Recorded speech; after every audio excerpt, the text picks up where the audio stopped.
Hello, welcome to the Happy Hearts Project podcast. My name is Cassie. I am your host, and welcome to I am calling the Reclamation series. This is episode one of a five-part series that is all about standing in your power.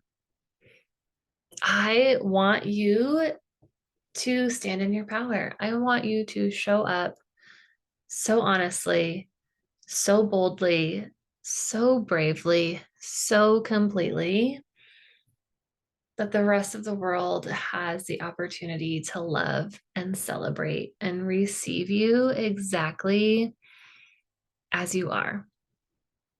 That is what you are here to do, is to be you. We need you. So that is my goal over the next 5 days of the Reclamation series.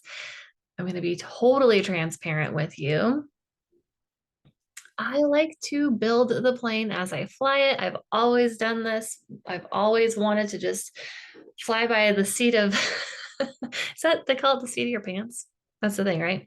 And I think it's because I'm more in flow that way. I think it's because otherwise I overanalyze, I get stuck, I get perfectionistic, and nothing happens. And I feel like I don't have that great of an impact when I'm trying to like be something versus when I just show up. I'm showing up with this intention.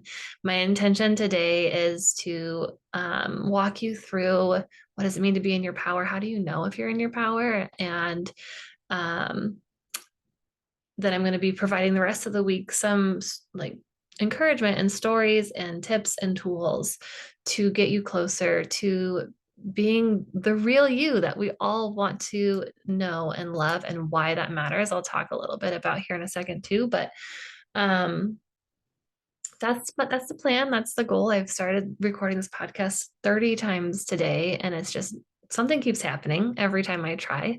So I'm hoping this is the last go around. I'm going to do my best. If you're here for the series and you want to follow along, I will be providing supplemental resources via my email list. So journaling prompts, maybe some guided meditation or other resources to just like really commit to this 5 day journey together. So if you're not already, I encourage you to subscribe to my email list.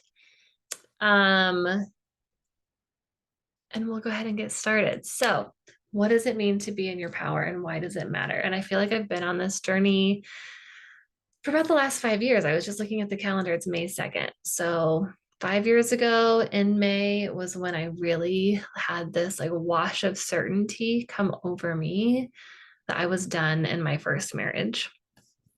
And it was terrifying, but things just started to move in that direction. Once I decided that's what I wanted, it kind of just happened for me. And I really thought, like, okay, there it is. I'm done. I don't have to do the work anymore. I left this bad relationship. I left this circumstance, and now I get to feel better. Well, since then, I've learned that it's not our circumstances that make us feel better, right? I thought that leaving my marriage was going to make me feel better. I thought that at one point, like having the car and the house and the promotion and this like outside looking in perspective that I had done all the things I thought I should do, that then I would be happy. It's like this constant like journey towards like I'll be better when, or like I will have finally made it when. I mean, I even did this when I got married the first time. Like I remember thinking like once I'm married, like everything's just going to be good. Everything's just going to be better. News flash, it's not. It is not. And I keep having this lesson learned every time. Like it's like I keep going, every time I recommit to something, I, you know, go through this up and down journey of like, oh my God, it's good, it's good, it's great. I finally made it to the top. And then wonk, like I hit the ground again really hard. Let me tell you, that's how you know that you're not in your power. You're not in your power when you think that these external things are going to change you and make you better and make you more deserving, more worthy, more able to receive whatever it is that you want. Anytime you're thinking that there's something outside of you that is going to complete you, make you better, you're not standing in your power. Your power is when you get to show up as yourself and you can find peace and harmony and satisfaction no matter what's going on around you. And I can tell you that I have mastered this in a lot of ways. It's a reoccurring lesson, but I have weathered so much in the last few years of my business. I have neutralized like losing money on investments that didn't work out. I have sat through job losses. I have experienced failure in my business and my relationships and my personal life. And each time I have like gotten better and better and better at loving myself through it and deciding not to be a victim of it and letting it become part of my success story. Right. Like, so even if like you're listening to me right now and you're like, shit, I'm not in my power. Like, I can totally relate to the fact that like I'm not okay if things aren't going well for me, if the people aren't doing the things that I think they should be doing. It can feel like, let me give you an example of not being in your power that can actually be really deceiving. So I was just last week helping a client through this like actually several of my clients recently through this scenario that I have been in, which is like it feels like a good intention when you like want your partner to be different. Like, hey, if they got a new job, our relationship would be better. If they stopped going out and drinking with their buddies, our relationship would be better. If um what am I trying to think of? Like in my experience, like if this person got help and they stopped with like how much like suffering they have going on, then like our relationship would be better. And it's not so much that our relationship wouldn't be better, but it's like that I would finally feel safe. I would finally feel good. I would finally feel free. Here's the thing, when we are giving them the power over our sense of safety and freedom and satisfaction, we are going to be waiting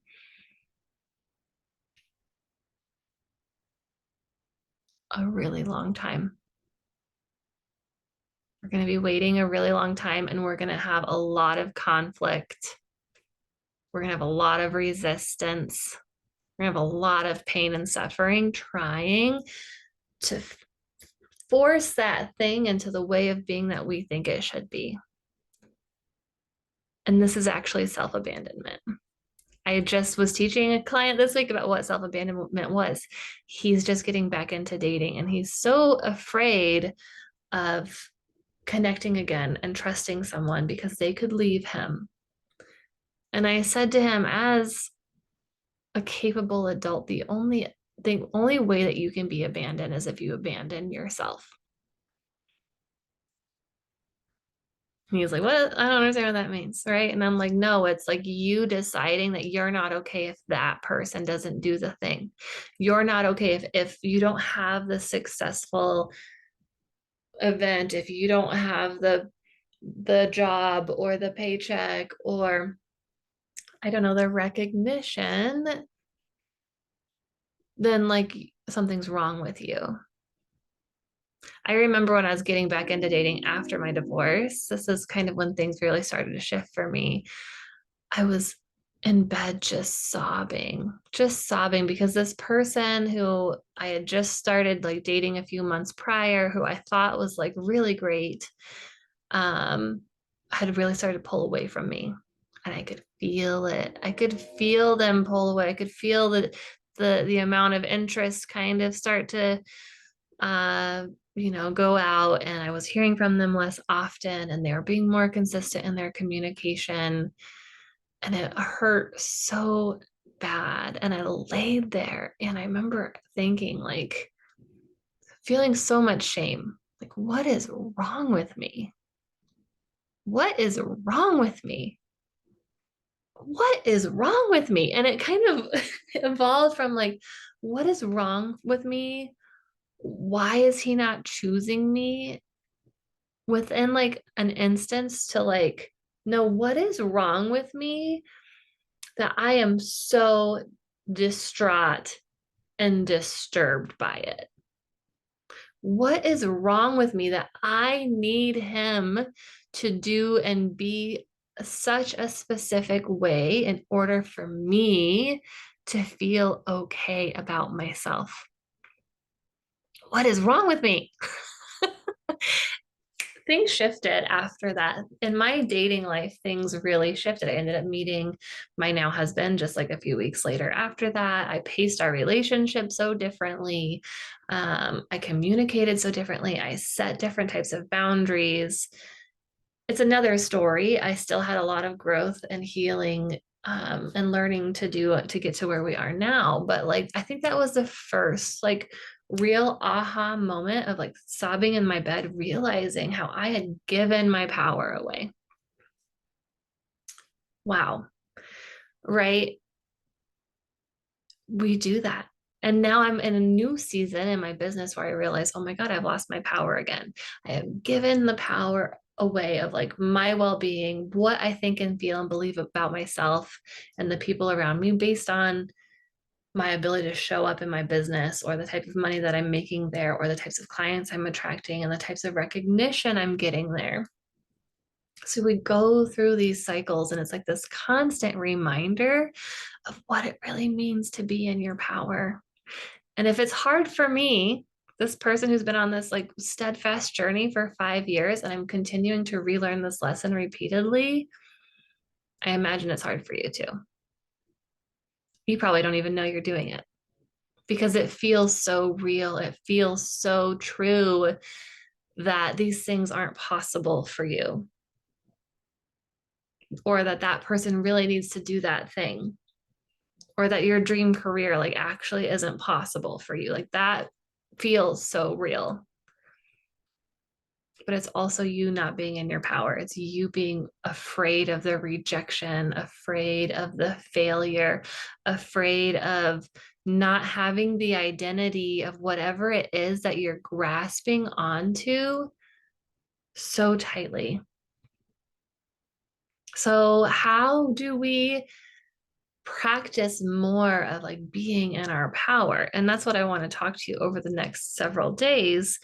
Of course, we're going to talk about boundaries. We're going to talk about communication. We're going to talk about self-care. We're going to talk about like, what does it look like to actually know and love and accept yourself? We're going to talk about all those things.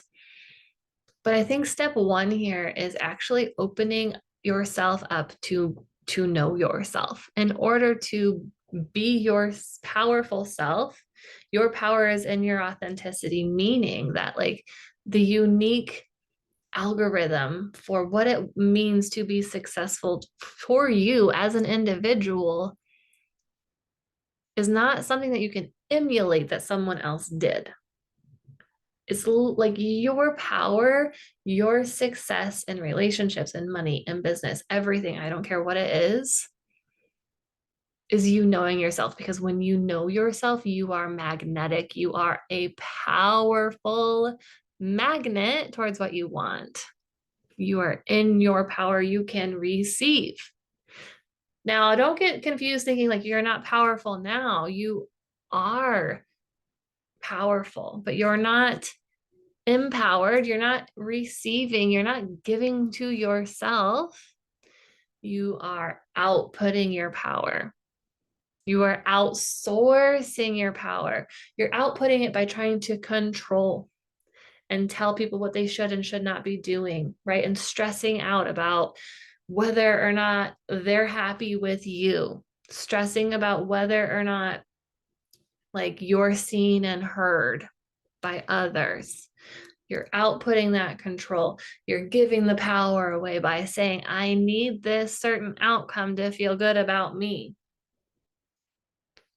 Versus in your power, I am choosing so much radical love and acceptance for what I am and the gifts that I have to give to the world that I have no choice but to also see the amazing gifts and potential and possibility for the people around me. And because I see them and they see me, we are going to create together.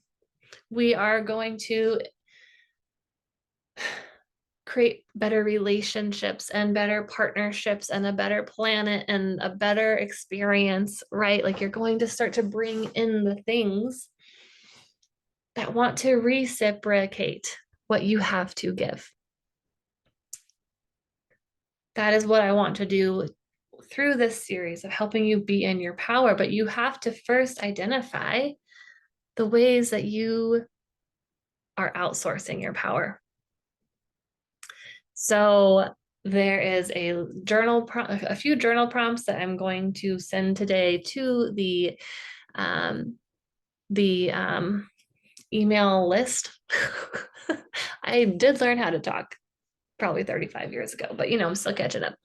I'm gonna have some journaling prompts through the email list. So make sure you are subscribed. Do you want this email? Because I'm gonna help you determine like where are you being fake in your life? Where are you not showing up authentically? And how is that impacting you?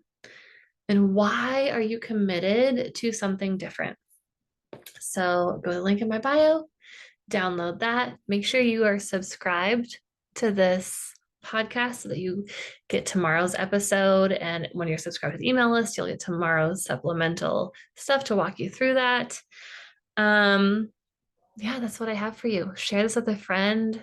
Post about it on social media. Tag me. I would love to share your social media post. Leave a review for this podcast if you're enjoying it.